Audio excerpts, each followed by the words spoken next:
好，咁繼續拍一啲簡單嘅温書教學片，咁就等準備 DSE 嗰啲同學仔咧，就可以喺做題目之前，咁就可以知一知唔同 topic 嗰啲基本認知先。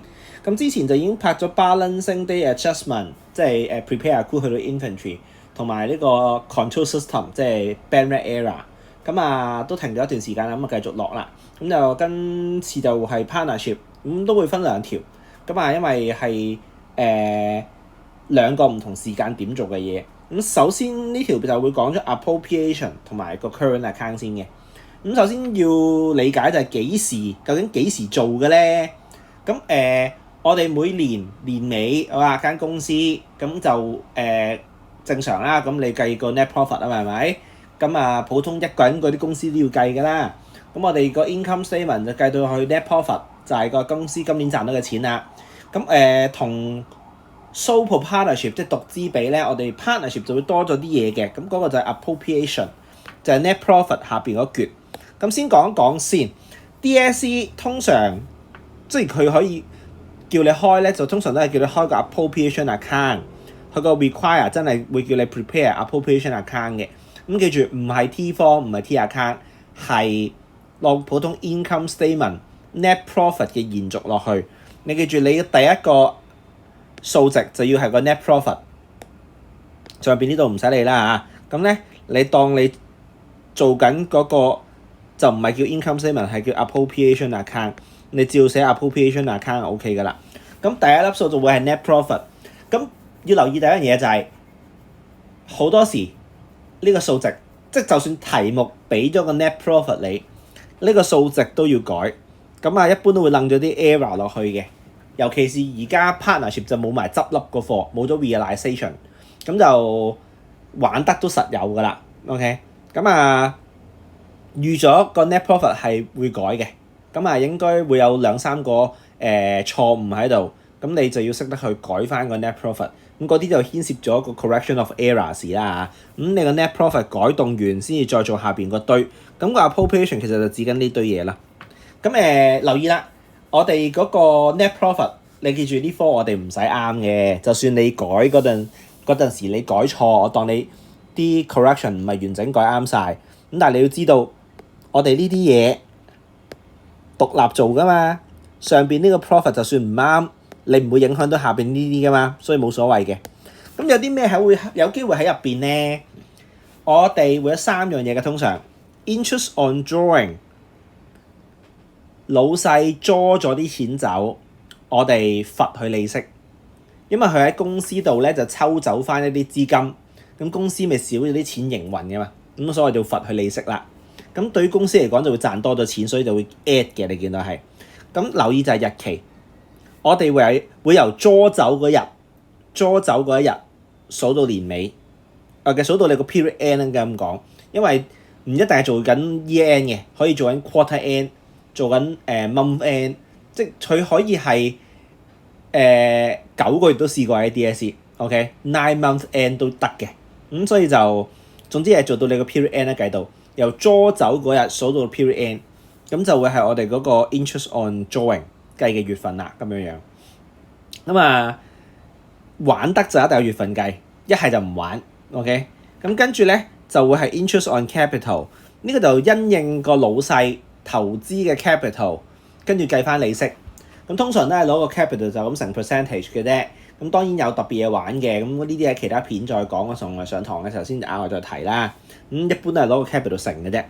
咁跟住 partner 嘅 salary， 因為我哋有啲老細會喺公司度幫手做嘢，咁我哋就會出翻個糧俾佢，咁我就會有個 partner salary 啦。咁個 partner salary 同 interest on capital， 因為都係俾老細啲錢嚟㗎嘛，所以公司就賺少錢嘅。因為你記住呢度係做緊咩啊？係計緊間公司嗰個賺蝕錢，咁所以呢啲咧係我哋俾個老細嘅，所以公司會賺少咗錢。咁個 partner salary 都要特提一提，就係我哋會入個總數 whole amount， 我唔理俾咗定係未俾，總之入總數。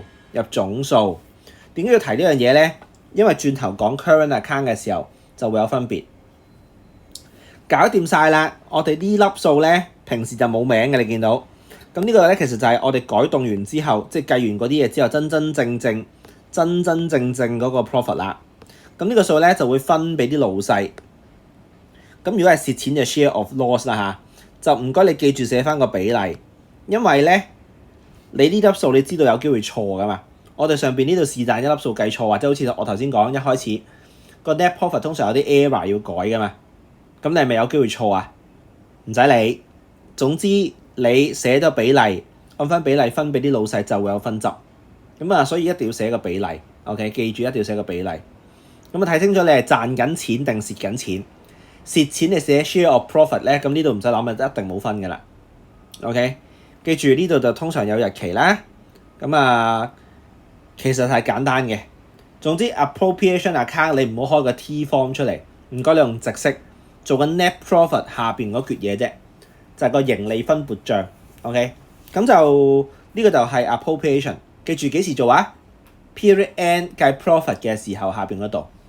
咁而引申出嚟咧，呢啲錢就會分俾啲老細，分俾啲老細入落邊咧就係 current account。current account。咁啊，呢度稍微講一講點解會有 current account 呢樣嘢。我哋開 current account 嘅目的就係唔想個 capital 變。咩意思咧？舉個例，阿 A 同阿 B 本身投資咗2萬蚊同1萬蚊，咁佢個 capital 咪應該個 balance 就係2萬同1萬啊。咁你呢啲分嗰啲咩 interest 啊、share profit 嗰啲係會分俾啲老細噶嘛。咁如果我係冇一個獨立 account 做呢啲嘢嘅，你諗翻你一個人嗰啲公司，一個人嗰啲公司係咪年頭 capital 加 net profit 減 drawing 啊？係咪即係嗰啲net profit 同埋嗰啲 drawing 係會調整咗、改動咗個 capital 啊？我哋就唔想個 capital 個數值變，所以我哋特登開一個叫 current account 嘅物體出嚟，就入晒呢一堆嘢。咁 capital 淨係 show 咩咧 ？capital 淨係 show 投資嘅錢。OK， 當然可唔可以冇 current？可以冇 current。如果嗰間公司冇所謂啦，改動咗咪改動咗咯咁樣，可以唔開 current 嘅。但係有 current，我哋嘅 current 就入 appropriation 嗰堆嘢啦。咁你見到就入 appropriation 呢堆嘢加 drawing。咁所以我哋嘅 current 就係入 appropriation 嗰堆嘢同埋 drawing。嗱，要留意啦，我呢度 show 出嚟嘅呢個咧，如果你就咁跟呢啲名寫，係會冇分嘅。因為點解啊？嗰啲 interest on capital、share profit 喺邊度嚟嘅？喺個 appropriation 嗰度嚟。所以咧，我哋係要寫 appropriation， 跟住先至 hyphen。嗱，留意啦，一定要有呢個，如果咪冇分。咁唯一你見到我冇 high 到嘅咧，就係呢個。嗱 ，drawing 係因為不是 under 個 appropriation 嘅，所以 drawing 係獨立者嘅，你見到。咁啊，其他呢啲原本喺個 appropriation 入邊嘅呢啲嘢咧，就要 under 個 appropriation 啦。頭先講過特別要留意嘅就係個 salary。我話呢度係入咩啊？入總數，我唔理俾咗定未俾。例如 total 係1000蚊，有700蚊係俾咗，300蚊係未俾。入落去個 appropriation 呢度咧就入晒總數1000蚊。咁但係咧，因為我哋如果俾咗錢咧，我哋中間就會 credit 咗 bank 噶啦。credit 咗 bank 就唔需要再入落個老細個 current account， 所以我哋就淨係將未俾嗰橛，即係譬如啱啱頭先個 case 啦，就300咧就入落 current account。咁會唔會有其他特別情況咧？喺 DSE 係有嘅 ，OK？ 譬如喺 DSE 試過 interest on capital 都可以係俾咗部分錢嘅。雖然一般情況之下唔會俾咗錢，但係呢啲咪就係變化咯。DSE 最多嘅同以前會考最多嘅分別就係佢會多咗啲要你哋考生自己思考嘅一啲變化。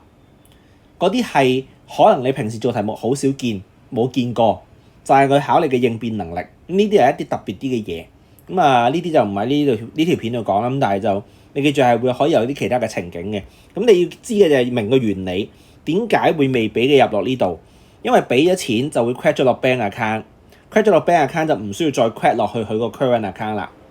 咁但係如果係未俾嘅，未 credit bank， 我哋未俾個老細嘅，所以就要入落佢個 current account 嗰度 credit 落去咁樣。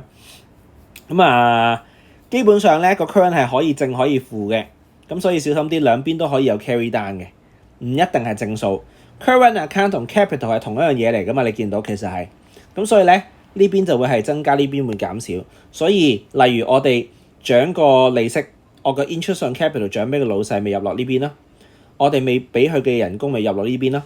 share profit 咪入落呢邊咯。咁我哋罰佢利息，OK？ 呢個係衰嘢嚟噶嘛，係嘛？咁呢個咪入落去呢邊咯，呢個咪入落呢邊啦。咁咧基本上都係喺個 appropriation 呢度抄過嚟嘅啫。咁但係 DSE 就相對少啲，會叫你開實兩邊。點解？就係好少可會重複俾分。考評局通常都係用盡啲分數考嘢嘅，咁所以就好少可會重複俾分啊。咁所以就會少啲有呢個情況。咁啊，要留意清楚，頭先講過點解間公司要開個 current account 啦。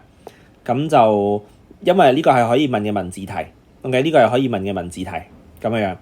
咁啊，呢個就係partnership 前半段每年年尾做個 profit period end 嘅時候做個 profit 之後 appropriation 嗰啲嘢。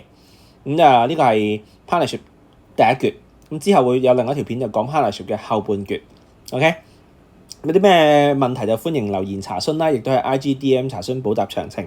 咁啊，中四、中五睇到條片，亦都歡迎係快啲揾我去查詢，跟住就去打返好個底。OK？因為我哋個基礎係最緊要。咁就有啲咩就隨時可以 DM 問。咁啊，係咁先，下條片繼續講。拜拜。